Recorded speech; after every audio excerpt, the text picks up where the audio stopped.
तो आज हम डिस्कस करने वाले हैं होमोस्टैसिस। होमोस्टैसिस इसको 1901 में सर क्लॉड बर्नौट के द्वारा डिस्कवर किया गया था।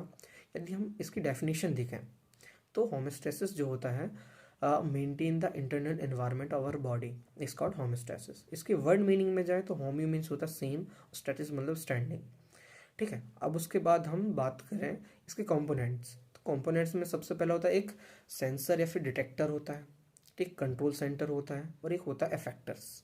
अब हम इसके मैकेनिज्म को समझें। जैसे एक पर्सन नॉर्मल है, उसकी बॉडी में कोई बैक्टीरिया वायरस एंटर करता है तो उसकी बॉडी में सबसे पहले क्या होगा, डेविएशन होगा।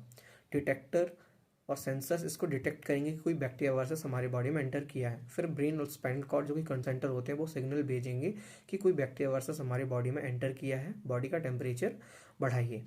तो बॉडी का टेम्परेचर बढ़ाते हैं, क्यों? क्योंकि उस बैक्टीरिया वायरस को वो किल कर सकें।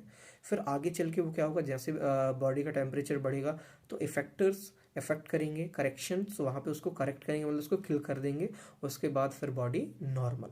तो ये क्या होगी, एक नॉर्मल साइकिल होगी होमोस्टैसिस की।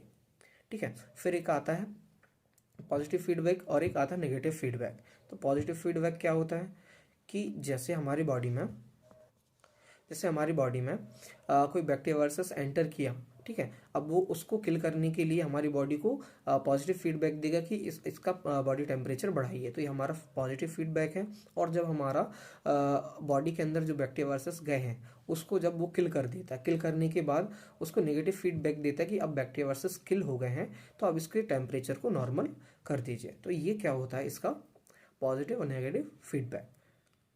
तो ये हमने बात की होम्योस्टैसिस की।